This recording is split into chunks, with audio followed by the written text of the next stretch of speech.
নমস্কার। তো আজকে আমরা জানতে চলেছি কন্ট্রোল নেট মডেলের ব্যাপারে। কন্ট্রোল নেট মডেল হচ্ছে এমন একটা মডেল যেটা আপনাকে আপনার ছবির কম্পোজিশন কন্ট্রোল করতে সাহায্য করে। এবারে আমরা জানবো যে কন্ট্রোল নেট মডেল কিরকম টাইপের হয়।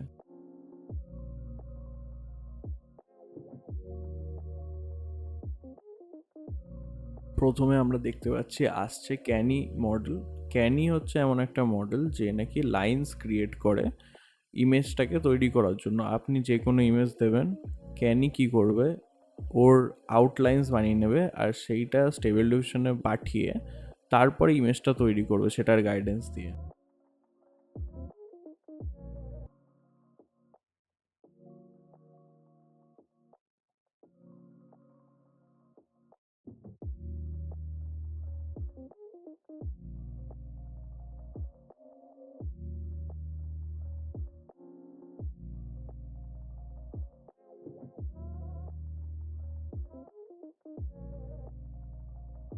এবারে আমরা দেখছি এমএলএসটি প্রি প্রসেসর বা এমএলএসটি কন্ট্রোল নেট, যেটা নাকি আর্কিটেকচারে প্রচুর হেল্প করে। আমরা ধরুন কোনো রকম আর্কিটেকচারাল সিন বানাতে চাই বা কোনো বিল্ডিংয়ের কিছু ইমেজ বানাতে চাই, তখন এ লাইন এক্সট্রাক্ট করে সেইটা দিয়ে ইমেজটা বানাতে সাহায্য করে। ওই লাইনগুলো গাইড করে ইমেজটাকে।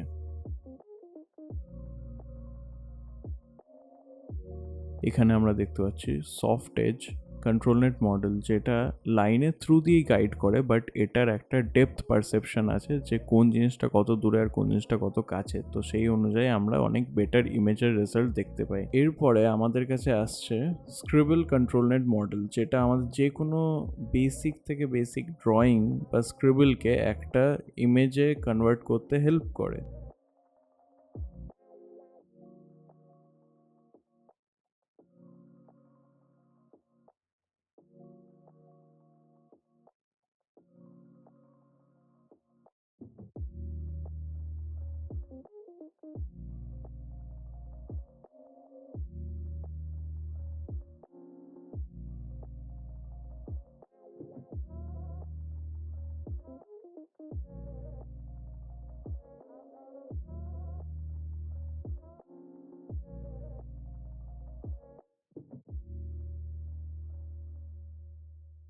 এবারে আমাদের কাছে আছে control net open pose model, যেখানে আমরা পোজ কম্পোজিশন কন্ট্রোল করতে পারি। যেখানে ধরুন তো আমরা যে কোনো পিকচার দেবো, সেটার পোজটাকে এটা কপি করবে আর আমাদের পিকচারে ওই পোজটা আনতে হেল্প করবে।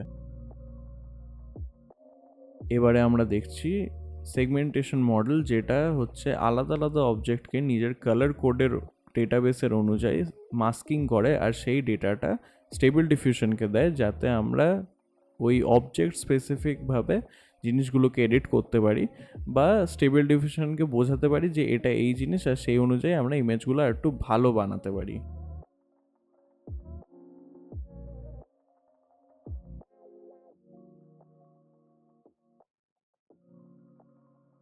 এবারে আমরা দেখছি কন্ট্রোল নেট ডেপথ মডেল, যেটা কোনো কিছু কতটা দূরে আছে, তার ব্যাকগ্রাউন্ড কতটা দূরে আছে সেইটার ক্যালকুলেট করে একটা গ্রে স্কেলে ডেপথ ম্যাপ ক্রিয়েট করে, যেটা দিয়ে আমরা স্টেবল ডিফিউশনকে গাইড করতে পারি বা কম্পোজিশন কন্ট্রোল করতে পারি যে জিনিসগুলো কতটা দূরে থাকবে। এটা হচ্ছে কন্ট্রোল নেট নর্মাল মডেল, যেটা ডেপথের মতনই কাজ করে অনেকটা, কিন্তু এখানে যেটা ভালো হয় সেটা হচ্ছে 3D এফেক্টটা অনেকটা ভালো আসে আউটপুটে, আর আপনি ক্যারেক্টারটাকে অনেক ভালো আইসোলেট করতে পারেন ব্যাকগ্রাউন্ডের থেকে।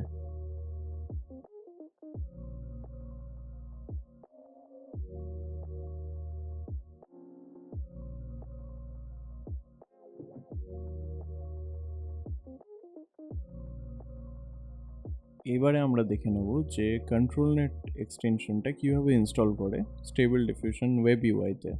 যদি আপনাদের ফোর্স থাকে আগে থেকে থাকবে, আর যদি না থাকে তাহলে এক্সটেনশনসে গিয়ে অ্যাভেলেবেলে গিয়ে টাইপ করুন কন্ট্রোল নেট। তারপরে নিচে দেখবেন SD web UI control net বলে একটা থাকবে, ওখানে গিয়ে আমরা ইনস্টলে ক্লিক করে দেবো। আর যদি আমাদের গিটহাব থেকে করতে হয় তাহলে আমরা মিকুবেলের গিটহাব রেপোটাতে যাব, এসডি ওয়েব ইউআই কন্ট্রোল নেটে, ওখান থেকে কোড কপি করে আমরা ইনস্টল ফ্রম গেট ইউআরএল থেকে পেস্ট করে আমরা ইনস্টল করে নেব। তারপর ইনস্টলডে গিয়ে চেক ফর আপডেটস করে তারপরে আমরা একবার রিস্টার্ট করে নেব। অ্যান্ড দেন ডান, আমাদের ইনস্টলড হয়ে গেছে।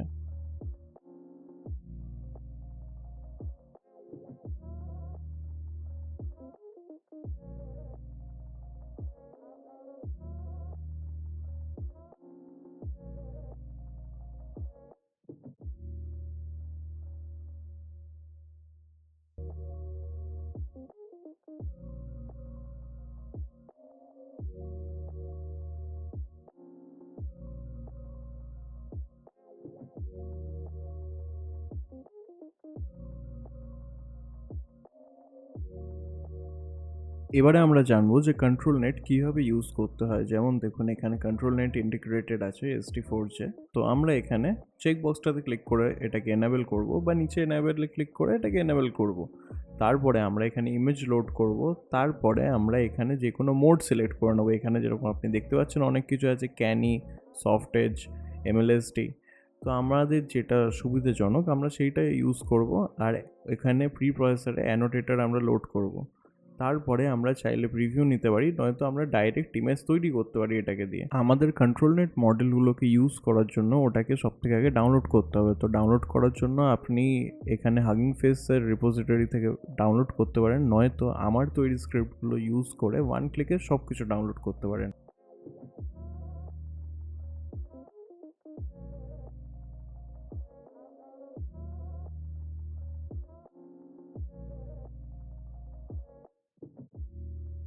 এই ওয়ান ক্লিক ডাউনলোডের স্ক্রিপ্টগুলো পেতে হলে আপনাকে কোড ক্যানভাস ইন্ডিয়া ডিসকর্ড সার্ভারের রিসোর্সেস চ্যানেলে যেতে হবে। ওখানে পেন্ড মেসেজেসে আপনি পেয়ে যাবেন স্ক্রিপ্টগুলো। আপনাকে জাস্ট ডাউনলোড করার পর রান ইন পাওয়ারশেল করতে হবে, আর ইজিলি এগুলো ডাউনলোড হয়ে যাবে আপনার পিসিতে।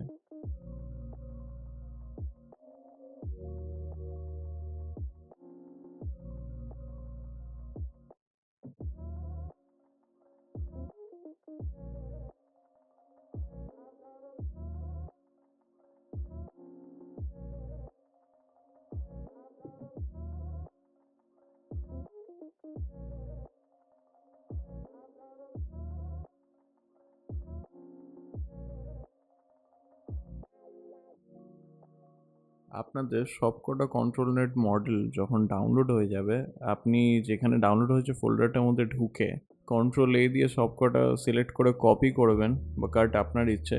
তারপর যে ডাইরেক্টরির মধ্যে আপনার স্টেবল ডিফিউশনটা আছে সেখানে ঢুকবেন। ঢোকার পরে মডেলস বলে একটা ফোল্ডার থাকবে, সেটার মধ্যে ঢুকে আপনি কন্ট্রোল নেট বলে ফোল্ডারটা খুঁজবেন। কন্ট্রোল নেট প্রি প্রসেসর না, কিন্তু কন্ট্রোল নেটের মধ্যে ঢোকার পর ওখানে আপনি পেস্ট করে দিন, ব্যাস এবার ডান। আর আপনি যত খুশি ইচ্ছে ইউজ করতে পারেন। তো আমরা এখানে দেখে নেব যে কন্ট্রোল নেটটা ইউজ কীভাবে করতে হয়, ঠিক আছে? যেরকম ধরুন এইখানে ক্লিক করা যায়, বা এখানে নিচে এনেবেল ক্লিক করে এটাকে এনেবেল করা যায়। কিন্তু আপনি যদি এনেবেল না করেন তাহলে আউটপুট জেনারেট করলে ওখানে কন্ট্রোল নেট ইউজ হবে না। পিক্সেল পারফেক্ট ইউজ করলে আপনি যে ইমেজটা ফিড করছেন সেটার পারফেক্ট রেজলিউশনে অ্যানোটেটরটা ইউজ হবে, প্রি প্রসেসরটা ইউজ হবে। তো একটু বেটার রেজাল্ট আসতে পারে, এটাই। অ্যালাউ প্রিভিউতে আপনি দেখতে পাবেন জিনিসটা কীরকম হচ্ছে। আর ইউজ মাস্কে হচ্ছে আপনি যেটুকু জায়গা চান যে কন্ট্রোল নেট অ্যাপ্লাই হোক সেইটুকু জায়গাতেই হবে। এটা সাবজেক্ট স্পেসিফিক, আপনার ইচ্ছা হলে ইউজ করতে পারেন, নাও ইউজ করতে পারেন। লেটস সে ক্যানি হয়ে গেল। ক্যানি মডেলে গিয়ে আপনি প্রি প্রসেসর সিলেক্ট করে মডেল সিলেক্ট করে আপনি চলে আসবে ওখানে। তারপর এখানে ধরুন তো আমরা ইমেজটা লোড করছি, আমরা এই ইমেজটা লোড করলাম। তাহলে আমরা যদি ধরুন এই প্রি প্রসেসিংয়ের বাটনটা ক্লিক করি তাহলে দেখুন এরকমভাবে জেনারেট হলো প্রি প্রসেসড ইমেজ ক্যানির। এবারে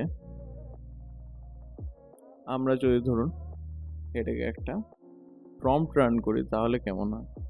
বাই দ্য ওয়ে, এখানে আমি কিছু সেটিংস দেখিয়ে দিই। কন্ট্রোল ওয়েট হচ্ছে কতটা ইম্পর্টেন্স দেওয়া হবে এই গাইডেন্সটাকে। কন্ট্রোল স্টেপস হচ্ছে আমি বলেছি, দেখুন ওপরে স্যাম্পলিং স্টেপস আছে। লেটস সে স্যাম্পলিং স্টেপস আমি 100 সেট করলাম, ঠিক আছে, জাস্ট ফর দ্য এক্সাম্পল। যদিও দরকার হয় না এতটা বেশি, কারণ এতটা টাইম লেগে যায়, দরকার পড়ে না। এর থেকে কমেও ভালো কোয়ালিটিতে হয়ে যায়, বাট এটা বোঝানোর জন্য। তো ধরুন 100টা স্যাম্পলিং স্টেপস আছে, তাহলে যদি স্টার্টিং কন্ট্রোল স্টেপ 0 থাকে তাহলে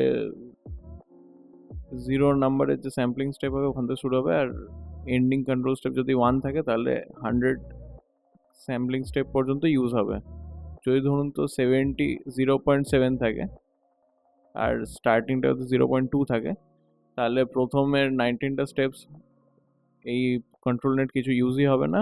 20 নাম্বার যে স্টেপ হবে ওখান থেকে শুরু হবে, ওখান থেকে শুরু করে 70 নাম্বার যে স্যাম্পলিং স্টেপটা থাকবে ওখান অবধি ইউজ হবে। তারপরে মডেলকে ফ্রিডম দিয়ে দেওয়া হবে নিজের মতো জেনারেশন করার জন্য। তারপরে কিছু সেটিংস থাকে, যেরকম ধরুন লো থ্রেশহোল্ড হলো, যত বেশি আপনি ধরুন থ্রেশহোল্ড কমাতে থাকবেন তত বেশি আপনার নয়েজ বাড়তে থাকবে, ঠিক আছে, প্রি প্রসেসড ইমেজের মধ্যে। তো এই থ্রেশহোল্ডটা হচ্ছে কতটা আপনি ডিটেল আটকাতে চান বা বাড়াতে চান সেটার উপর ডিপেন্ড করে। তো সেটা আপনার যেরকম ঠিক মনে হয় আপনারা ওরকমভাবে সেট করে এটাকে প্রি প্রসেস করবেন। তো যত বেশি আপনি এখানে ডিটেল আনতে চাইবেন তো তত বেশি ইউজ হবে কন্ট্রোল নেট মডেলটা, তো অত কম ফ্রিডম পাবে জেনারেশনটা। তো this is how it works. এরকম সেটিংস হয়। তারপরে কন্ট্রোল মোডের মধ্যে ব্যালেন্সড হচ্ছে আপনার প্রম্পট আর কন্ট্রোল নেটকে ইকুয়াল প্রায়োরিটি দেওয়া হবে। আর মাই প্রম্পট ইজ মোর ইম্পর্টেন্টে হচ্ছে আপনার প্রম্পটটা বেশি ইম্পর্টেন্স পাবে, আপনার কন্ট্রোল নেট কম ইম্পর্টেন্স পাবে। হবে যদি ধরুন 100% হতো আগে কন্ট্রোল নেটটা, তাহলে এখন 70% হবে। আর যদি ধরুন control net is more important আমরা সিলেক্ট করি, তাহলে গাইডেন্স পুরোপুরি ফলো করবে কন্ট্রোল নেটের, বাট প্রম্পটটাকে একটু কম ফলো করবে। আর রিসাইজ মোডটা হচ্ছে স্ট্রেচ করে দেয়, আর ক্রপ অ্যান্ড রিসাইজ হচ্ছে ক্রপ করে দেয়।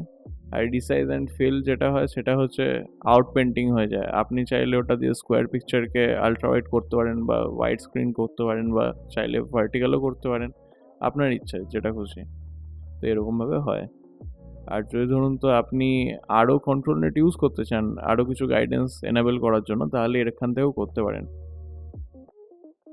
আমরা এখানে টোটালি 3টে কন্ট্রোল নেট ইউজ করতে পারছি বাই ডিফল্ট। আর যদি আমরা আরও বাড়াতে চাই তাহলে আমাদেরকে সেটিংসে যেতে হবে, তারপরে একটু নিচে স্ক্রোল করে আমাদেরকে কন্ট্রোল নেট খুঁজতে হবে। কন্ট্রোল নেট যখন আমরা খুঁজে নিচ্ছি তখন দেখুন মাল্টি কন্ট্রোল নেট যে স্লাইডারটা আছে এটাকে বাড়িয়ে তারপরে অ্যাপ্লাই সেটিং করে তারপর রিলোড ইউআই করতে হবে, তাহলেই বেড়ে যাবে জাস্ট ডান। ওখানে 4টেই চলে আসবে। তো এরকমভাবেই হয় কন্ট্রোল নেট। তারপরে আপনাদেরকে কটা এক্সাম্পল আরও দেখাচ্ছিলাম।